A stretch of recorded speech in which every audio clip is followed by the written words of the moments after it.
नमस्कार, जोहार। आप देख रहे हैं न्यूज 18 बिहार झारखंड और मैं आपके साथ लक्ष्मी। खबर चाईबासा से मिल रही है, जहां पर सुमित यादव हत्याकांड में पुलिस को बड़ी सफलता मिल रही है। पुलिस ने 2 आरोपियों को गिरफ्तार कर लिया है, बाकी 3 अभी फरार बताए जा रहे हैं। 3 फरार अपराधियों की गिरफ्तारी के लिए छापेमारी जारी है। 13 जुलाई को आपसी रंजिश में अपराधियों ने सुमित यादव को घर से बुलाकर गोली मारी थी और इसी मामले में पुलिस को सफलता मिली है। 2 आरोपियों को गिरफ्तार कर लिया गया है, लेकिन बाकी जो 3 अपराधी हैं वो भी फरार चल रहे हैं। उन अपराधियों की गिरफ्तारी के लिए छापेमारी भी की जा रही है। 13 जुलाई को आपसी रंजिश में अपराधियों ने सुमित यादव को घर से बुलाकर गोली मारी थी और इसी मामले में जांच पड़ताल जारी है, छापेमारी की जा रही है। सीसीटीवी फुटेज का अवलोकन करते हुए इस संबंध में कांड का उद्भेदन करते हुए 5 अपराधकर्मियों की पहचान की गई है, जिसमें से 2 अपराधकर्मियों की गिरफ्तारी की गई है, जिसका नाम अभिजीत अधिकारी जो निंदी का रहने वाला है और ये फिलहाल उत्तर देवगम के मकान पे निंदी साई में रहता है, और दूसरे अभियुक्त सौरभ राज की गिरफ्तारी की गई है। और बड़ी खबर राजधानी रांची से, जहां पर सुखदेव नगर थाना क्षेत्र में मारपीट हुई है, फायरिंग हुई है और अपहरण की कोशिश का मामला सामने आया है। इस घटना का वीडियो भी सोशल मीडिया पर वायरल है। वीडियो में साफ दिखेगा कि एक युवक की बेरहमी से पिटाई की जा रही है और उसकी अपहरण की कोशिश की जाती है। परिजनों के अनुसार 3-4 राउंड फायरिंग की गई। घटना शनिवार रात की बताई जा रही है। इस मामले में पीड़ित परिवार ने थाने में आवेदन दिया, कार्रवाई की मांग की है। फिलहाल पुलिस ने मामला दर्ज कर लिया है। आगे की कार्रवाई पुलिस ने शुरू कर दी है। तस्वीरें आप ये देख सकते हैं। और गोड्डा से खबर मिल रही है, लड़का और लड़की पक्ष के बीच विवाद हो गया। दोनों पक्ष के बीच हुई मारपीट की घटना में 4 लोग घायल बताए जा रहे हैं, जबकि देखिए 22 साल के एक युवक की इलाज के दौरान मौत हो गई है। ये घटना भंडारीडीह की बताई जा रही है। ये घटना जहां पर दुमका के नोनीहाट से देखिए बारात आई थी। लड़के वालों ने 40 लोगों के साथ आने की बात कही थी, लेकिन बारात में 65 लोग आ गए। लड़की पक्ष के लोगों ने जब इसकी शिकायत की तो लड़के वाले भड़क गए। मामूली बात में हुई मारपीट में एक युवक की मौत हो जाती है। अब पुलिस इस मामले की जांच पड़ताल कर रही है। हाल में सदर अस्पताल में एक कहानी, एक वाकया, एक घटना हम आपको बताने वाले हैं। ये जो सामाजिक क्रूरता की तस्वीर सामने आई है वो बेहद चौंकाने वाली है और एक अजीबोगरीब घटना सामने आई है। एक बारात जो है नौनीहाट, दुमका जिले के नौनीहाट से गोड्डा जिले के महागामा के माल भंडारीडीह पहुंचती है, जहां ये कहकर सराती और बारातियों में कहासुनी हो जाती है कि आपने ज़रूरत से ज़्यादा, यानी कि मांग से ज़्यादा बाराती आप लेकर आए हैं। उसके बाद दोनों ही बाराती सराती में झड़प होती है और झड़प इतनी गंभीर हो जाती है कि चाकूबाजी वहां पर चलने लगती है। आपको बता दें कि एक बाराती को यहाँ पर चाकू लगती है पेट में और वो अस्पताल आने के क्रम में वो रास्ते में ही दम तोड़ जाते हैं। और हैरत वाली बात यह है कि उस बाराती को चाकू से घायल करने के बाद भी 3 घंटे तक तमाम बारातियों को बंधक बनाकर रखा जाता है। ये तमाम जो घटना हुई है ये कल की है। कल रात के 1 बजे के आसपास की बताई जा रही है, जहां सदर अस्पताल में अभी उस शव को रखा गया है और पोस्टमार्टम के लिए भेज दिया गया है। फिलहाल पुलिस इस पर पूरी कार्रवाई कर रही है और ये पूरी जो घटना है ये मुस्लिम समुदाय के लोगों की बाराती थी, शादी थी, उसमें ये घटना घटी है। अमित सिंह, न्यूज 18, गोड्डा। जमशेदपुर पुलिस ने जेवर दुकान में चोरी के आरोप में एक महिला को गिरफ्तार किया है। महिला के पास से 3 किलो चांदी और 47 ग्राम सोने के गहने मिले हैं और इस महिला के खिलाफ ओडिशा के जेवर दुकान में चोरी का आरोप है। महिला चाकुलिया थाना क्षेत्र की रहने वाली बताई जा रही है। इस मामले में मुख्य आरोपी नेहा सबर फिलहाल फरार है। पुलिस उसकी गिरफ्तारी के लिए छापेमारी कर रही है। हम लोगों ने जब छापेमारी की और इसके घर में हम लोगों ने तलाशी ली तो वहाँ पे हम लोग को बहुत भारी मात्रा में चांदी के अलग अलग टाइप के गहने, बिछिए, पायल टाइप के मिले हैं, जिनका कि लगभग जो वज़न है वो 3 किलो 600 ग्राम से भी अधिक है। और इसी महिला के पास से हम लोगों को लगभग 47 ग्राम सोने के भी गहने बरामद हुए, कुछ आर्टिफिशियल गहने भी बरामद हुए जो है। और इनके द्वारा जिस हथियार से या जिस सामान से लोग घरों के अंदर चोरी की घटना को अंजाम देते थे या जहां दुकानों में इन लोगों ने घटनाएं की होंगी, सबल हम लोगों को प्राप्त हुआ है। सरायकेला में 8 जुलाई को थाना क्षेत्र के रोड नंबर 6 में हुई चोरी का पुलिस ने खुलासा कर दिया है। इस मामले में देखिए पुलिस ने 5 अपराधियों को गिरफ्तार किया है और चोरी के सामान को भी बरामद कर लिया है। एसपी ने यह बताया कि गिरफ्तार आरोपियों पर पहले भी चोरी, लूट और यहां पर एनडीपीएस एक्ट के कई मामले दर्ज हैं। पूछताछ के बाद सभी आरोपियों को न्यायिक हिरासत में भेज दिया गया है। द्वारा मानवीय साक्ष्य, तकनीकी साक्ष्य और मानवीय आसूचना के आधार पर इस घटना में संलिप्त 5 अपराधकर्मियों को गिरफ्तार करके आज न्यायिक हिरासत में भेजा जा रहा है। साथ ही घटना में चोरी हुए करीब 35.25 ग्राम गलाया हुआ सोना, करीब 268.91 ग्राम चांदी के विभिन्न आभूषण, 8,000 रुपया नकद और चोरी किया गया मारुति अल्टो कार को भी। रांची से बड़ी खबर, एयर इंडिया एक्सप्रेस की उड़ान में देखिए देरी की खबर मिल रही है। फ्लाइट संख्या 1117 के उड़ान में देरी, 1 घंटा 50 मिनट की देरी से विमान उड़ा है। 2 घंटे से ज्यादा विमान में यात्री बैठे रहे। यात्रियों को तकनीकी खामी बताई गई वजह। न्यूज़ 18 को यात्रियों ने ही इस बारे में जानकारी दी। बिरसा मुंडा एयरपोर्ट पर उड़ान में देरी का ये मामला है। ये एक्सक्लूसिव तस्वीरें आप देख सकते हैं। यात्रियों ने यह खबर की है कि तकनीकी खामी की वजह से लगभग 2 घंटे से भी ज्यादा विमान में यात्री बैठे रहे, परेशान रहे। बिरसा मुंडा एयरपोर्ट से आज सुबह 10:40 पर रांची से दिल्ली के लिए एक फ्लाइट को उड़ान भरना था। फ्लाइट है 1117 एयर इंडिया एक्सप्रेस की फ्लाइट है, लेकिन फ्लाइट अभी तक घड़ी में जो बज रहे हैं आपको समय 12:25 फ्लाइट ने उड़ान नहीं भरी है। तकरीबन 190 यात्री हैं फ्लाइट के अंदर में, और देख सकते हैं कि एक यात्री जो है उन्होंने ये तस्वीर हमें सीधे वीडियो कॉल के जरिए हमसे जुड़ी हैं और सीधे बता रही हैं कि समस्या क्या है, क्या बताया जा रहा है। मैडम, क्या समस्या है, क्या बताया जा रहा है आप लोगों को फ्लाइट के अंदर? टेक्निकल प्रॉब्लम बोला गया। जब वो टेक ऑफ शुरू कर दिया था मैंने अभी रनवे पे, फिर रनवे से वापस ले आया गया। अच्छा, आप लोगों को फ्लाइट के अंदर कब जाने को कहा गया? यात्रियों को कब बिठाया गया फ्लाइट के अंदर? अंदर 10:10 पर 10:10 में। और अभी घड़ी में 12:25 हो रहे हैं। तकरीबन कह सकते हैं कि 2 घंटे से ज्यादा का समय हो रहा है। Yes sir. तो क्या बताया जा रहा है आप लोगों को, क्या सूचना प्रसारित की जा रही है वहां से? अभी हाँ बोला गया कि टेक्निकल इशू है, फिर माने 15 मिनट्स में ठीक होगा। अभी लगभग 10-45 मिनट पहले कहा गया है टेक्निकल इशू सॉल्व आउट हुआ, पेपर वर्क हो रहा है। फिर भी अभी तक पेपर वर्क हो ही रहा है और अभी तक फिर और आगे कोई प्रॉब्लम नहीं है। अच्छा, ये फ्लाइट का शेड्यूल टाइम क्या है रांची के बिरसा मुंडा एयरपोर्ट से? 11:40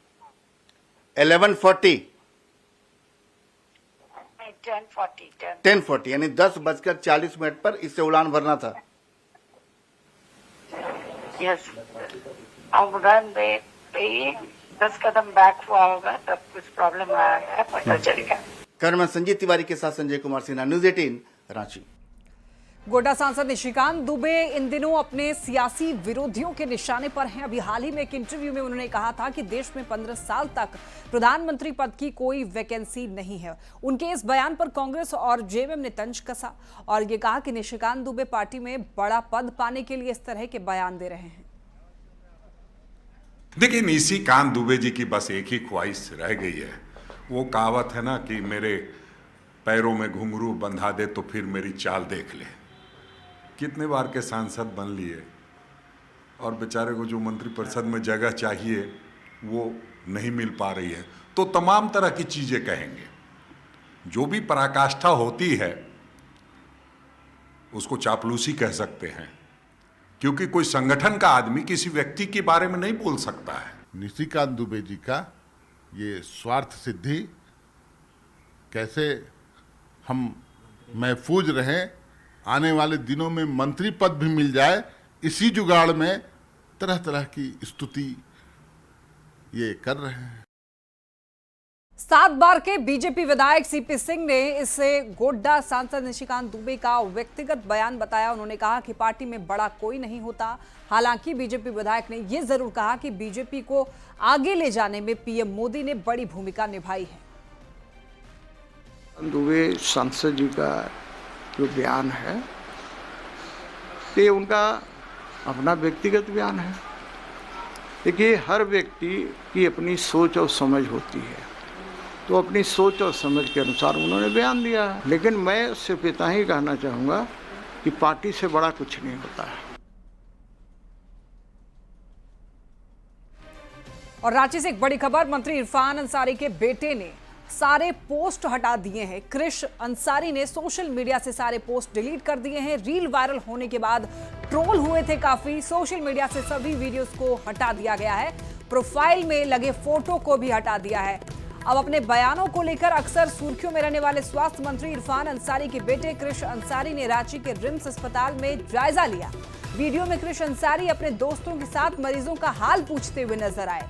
कृष का एक साथी वहां पर मौजूद मरीज और उनके परिजनों से ये कहता नजर आ रहा है कि मंत्री जी के बेटे हैं, कोई दिक्कत है तो बताइए। इस वीडियो को कृष ने सोशल मीडिया पर अपलोड कर दिया, जिसके बाद विवाद काफी ज्यादा बढ़ गया। हालांकि अब मंत्री इरफान अंसारी के बेटे ने सारे वीडियोस को डिलीट कर दिया है। चाईबासा में कांग्रेस पार्टी का कोल्हान प्रमंडल स्तरीय संगठन सृजन 2025 और ग्राम पंचायत कांग्रेस कमेटी गठन प्रशिक्षण कार्यक्रम आयोजित हुआ। राष्ट्रीय सचिव, प्रदेश अध्यक्ष और अन्य नेताओं ने भी प्रशिक्षण कार्यक्रम में शामिल कोल्हान के तीनों जिलों के पंचायत अध्यक्षों को पंचायत कमेटी गठन और संगठन विस्तार पर जानकारी दी। यह कवायद हम चुनाव के लिए नहीं कर रहे हैं। हाँ, इसका फायदा चुनाव में मिलेगा। लोग अच्छा तरीका लोग 12 कमेटी पूरा प्रदेश में कितने लोग आएंगे? लगभग 55,000 पीपल। 55,000 पीपल। ये कैडर है, ये लीडर्स है। संगठन को ग्रास रूट तक कैसे मजबूती के साथ पहुंचाएं, उन लोगों को हम लोग अपॉइंटमेंट लेटर देंगे। हमारे जो प्रखंड अध्यक्ष, हमारे मंडल अध्यक्ष, हमारे प्रखंड पर्यवेक्षक गाँव में जाएंगे, पंचायत हेडक्वार्टर में जाएंगे, वहाँ मीटिंग करेंगे और उन लोगों को चयनित करके अपॉइंटमेंट लेटर भी देंगे। उनके घर में झंडा भी लगाने का काम करेंगे। विस्थापन की समस्या को दूर करने के लिए अपनी गांव, अपनी सरकार बनाने के लिए प्रावधान किया गया, जिसका नियमावली बनना है। मतलब आपको ट्रेडिशनली, कल्चरली और इकोनॉमिकली, सोशली एम्पावर करना है, जो कि पैसा करे। और संगठन को आगे बढ़ाने का हमारा पदाधिकारी, हमारा कार्यकर्ता, यही लोग बढ़ा सकते हैं, यही लोग मजबूत कर सकते हैं। इसलिए हम लोग कुछ पदाधिकारी को ऐसा जिम्मेदारी दिए हैं कि आप धरातल तक पहुंचिए, जहाँ लोग को सुविधा नहीं मिल रहा है, जहाँ लाभ नहीं मिल रहा है, हमारे संगठन के लोग वहाँ काम करेंगे और पार्टी को मजबूत करने का काम करेंगे। चलिए अब आगे बढ़ते हैं और बात एक ऐसी नदी की करते हैं जिसके बारे में जानकर आप हैरान हो जाएंगे। स्वर्ण रेखा नदी की चर्चा सिर्फ झारखंड नहीं बल्कि बंगाल और ओडिशा में भी की जाती है। 3 राज्यों से गुजरने वाली इस नदी के उद्गम स्थल की यहाँ कहानी जो है वो बेहद ही दिलचस्प है। ये बताया जाता है कि स्वर्ण रेखा नदी का उद्गम स्थल रानी चुआ है, जो रांची के शहरी क्षेत्र से महज 15 किलोमीटर की दूरी पर है। बताया जाता है कि रानी चुआ के एक कुएं से स्वर्ण रेखा नदी निकलती है और 474 किलोमीटर की यात्रा तय करती है। भारत का पहला इस्पात नगर भी इसी स्वर्ण रेखा नदी के किनारे बना है। स्वर्ण रेखा नदी के बारे में अधिक जानकारी दे रहे हैं न्यूज़ 18 संवाददाता गौरव झा। आपको पता है इस वक्त हम जिस जगह पर बैठे हुए हैं ये एक नदी है, और ये कोई आम नदी नहीं बल्कि 3 राज्यों से गुजरने वाली स्वर्ण रेखा नदी है। आप तो कहेंगे कि ये कुएं पर आप बैठे हैं, लेकिन हकीकत यही है कि जिस स्वर्ण रेखा नदी के बारे में आप जानते हैं कि देश का पहला लौह नगर जमशेदपुर उस नदी के किनारे बसा, वो स्वर्ण रेखा नदी इसी जगह से निकलती है। यानी ये स्वर्ण रेखा नदी का उद्गम स्थल है। इस वक्त हम रांची के रानी चुआ इलाके में हैं। नगड़ी इलाका ये पड़ता है और रांची शहरी क्षेत्र से करीबन 16 से 17 किलोमीटर की दूरी है। ये वही जगह है जहाँ से स्वर्ण रेखा नदी निकलती है और 3 राज्यों से गुजरती है। आपको विश्वास नहीं हो रहा तो आप उस पोस्टर पर जब पढ़ेंगे तो वहाँ आपको लिखा हुआ भी दिखेगा कि प्रखंड नगड़ी, पंचायत नगड़ी में स्वर्ण रेखा नदी का उद्गम स्थल रानी चुआ। ये वो कुआं है जहाँ से जो स्वर्ण रेखा नदी है वो निकलती है और इसी कुएं के पानी से 3 राज्यों तक ये नदी गुजरती है। अगर हम इसके बारे में आपको बताएं तो अलग अलग राज्यों से होकर गुजरती हुई, चाहे वो झारखंड हो, इसके साथ साथ पश्चिम बंगाल हो, उड़ीसा हो, 3 राज्यों में ये नदी गुजरती है। अगर हम इस जगह की बात करें, रानीचुआ की बात करें, तो करीबन 16 किलोमीटर रांची शहरी क्षेत्र से ये जगह है जहाँ से इस नदी का उद्गम स्थल है। इस नदी की लंबाई की बात करें तो 395 किलोमीटर की यात्रा ये नदी इसी कुएं से निकलकर अब जो है वो गुजरती है। नदी के बारे में बताते हुए इतिहासकार बताते हैं कि रांची से निकलने के बाद ये जो नदी है यानी स्वर्णरेखा नदी सबसे पहले तो हुंडरू जलप्रपात में मिलती है और इसके बाद अलग अलग जगहों से ये गुजरती है, जिनमें से मानभूम का इलाका है, पश्चिमी सिंहभूम का इलाका है और वहाँ से फिर उड़ीसा की ओर भी ये नदी बहती है कि स्वर्णरेखा नदी का उद्गम स्थल अब भी विकास का राह जो रहा है। अगर हम 3 राज्यों की बात करें जिसमें झारखंड, पश्चिम बंगाल और उड़ीसा आता है, तो इन राज्यों में लगभग सभी लोग स्वर्णरेखा नदी के बारे में जानते हैं। और अगर आप इसके उद्गम स्थल को यहाँ अगर पर्यटक स्थल के रूप में विस्तृत किया जाएगा तो शायद इस जगह पर लोग भी पहुँचेंगे, क्योंकि पूरे सावन माह में जब भी भोले बाबा को जल अर्पण करने के लिए पहाड़ी मंदिर में जल अर्पण करने के लिए लोग आते हैं तो इसी कुएं से जल लेकर जाते हैं। बावजूद इसके अभी इस इलाके में जो है वो पहुंचने के लिए जगह नहीं है और स्वर्णरेखा नदी का जो उद्गम स्थल है यानी रानीचुआ है उसे डेवलप करने की जरूरत है, ताकि आने वाले भविष्य में झारखंड के लिए एक बेहतर जगह और बेहतर पर्यटन स्थल के रूप में ये साबित हो सके। कैमरा पर्सन प्रभाकर के साथ गौरव झा, न्यूज़ 18 रांची। आइए अब बात करते हैं बारिश के साइड इफेक्ट्स की। धनबाद में 1 घंटे की मूसलाधार बारिश ने नगर निगम के दावों की पोल खोल दी। शहर का सबसे बड़ा शॉपिंग इलाका बैंक में हाल बेहाल है। यहाँ पर तस्वीरें आप देख सकते हैं। यहाँ पर सड़कों पर बारिश का पानी बह रहा है, बेसमेंट में पानी भर चुका है, दुकानें उसमें डूब गई हैं। एक कॉम्प्लेक्स के बेसमेंट में पानी भरने से 30 से भी ज़्यादा गाड़ियाँ जो है पानी में डूबी हुई हैं। दुकानदार बेसमेंट में भरे हुए पानी को मोटर से निकाल रहे हैं। इनका ये कहना है कि बारिश से पहले नालों की सफाई नहीं हुई, बिल्डर ने पानी निकालने की कोई व्यवस्था नहीं की, जिसकी वजह से बारिश में दुकानें जो हैं वो पानी में डूब गई हैं। बैंक मोड़ ही नहीं बल्कि शहर के दूसरे इलाकों में भी यही हाल है, पानी जमा हुआ है जिससे लोग काफ़ी परेशान हैं। सारी मार्केट बैंक मोड़ में बेसमेंट में 2 छेदा है पीछे से, जिससे पूरा सड़क का पानी इतना मोटा गिरता है। बिल्डर को आज ये 2 साल से वीडियो बना के, निगम को भी मैंने वीडियो बना के भेजा, लेकिन कोई देखने वाला कोई नहीं है यहाँ पे, आम पब्लिक को। और दुकान देखिए, दुकान लाखों रुपए का सामान मेरा बर्बाद हो रहा है, कोई देखने वाला नहीं। बहुत परेशानी है। अभी तो मेरा बाइक खुद अंदर फंस गया है। मेरे अलावा और भी कई बंधु का बाइक यहाँ पे फंसा हुआ, लगभग 20 से 30 बाइक फंसा हुआ, 3 से 4 4 व्हीलर फंसा हुआ।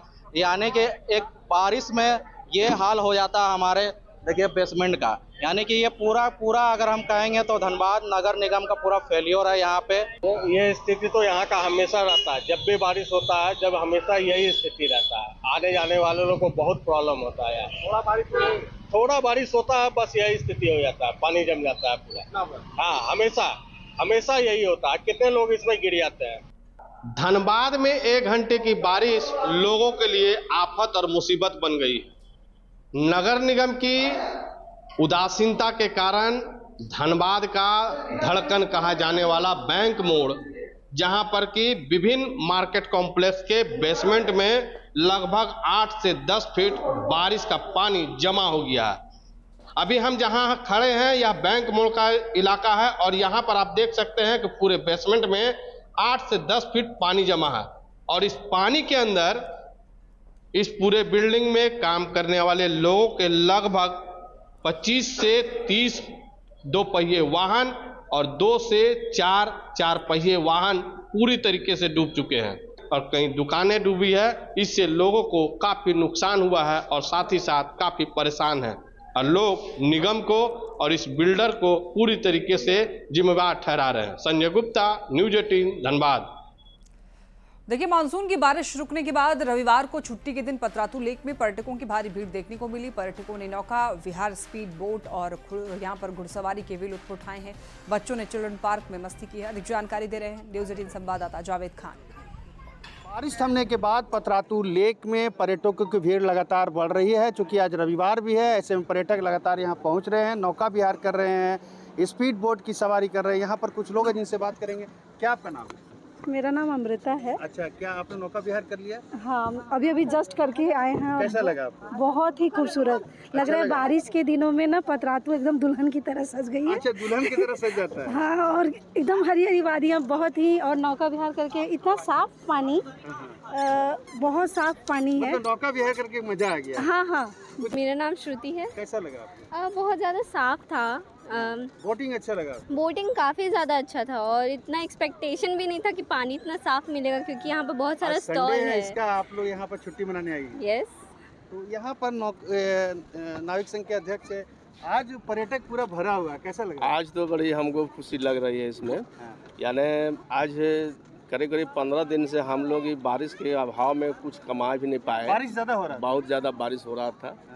उसमें एक भी पर्यटक भी नहीं आते थे, बहुत कम ही आते थे, जो रोजी रोजगार ने हम लोग के बढ़ोतरी कमी हो गया।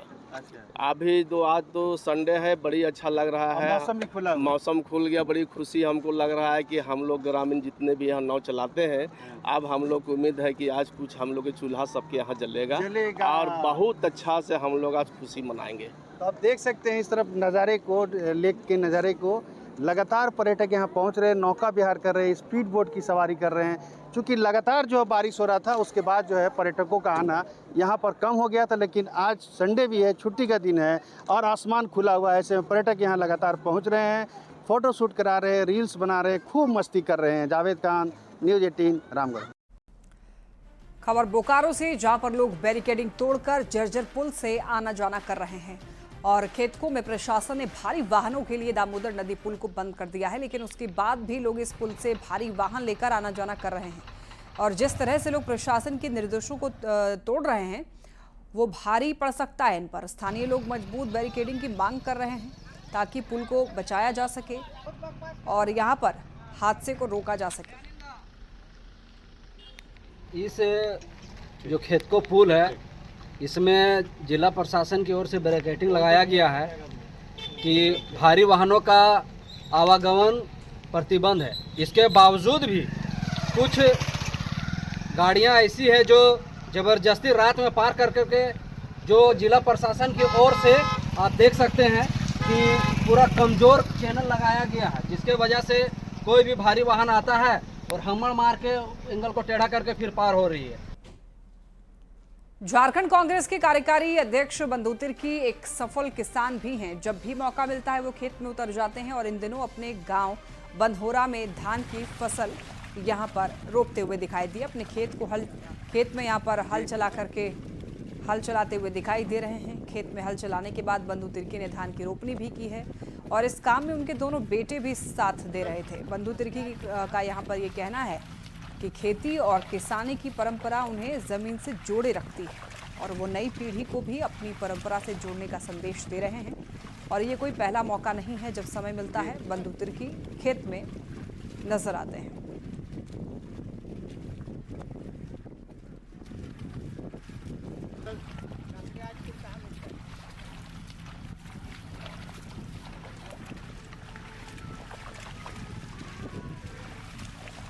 और इसी के साथ इस बुलेटिन में इतना ही। खबरें लगातार जारी है, आप देखते रहिए न्यूज़ 18 बिहार झारखंड।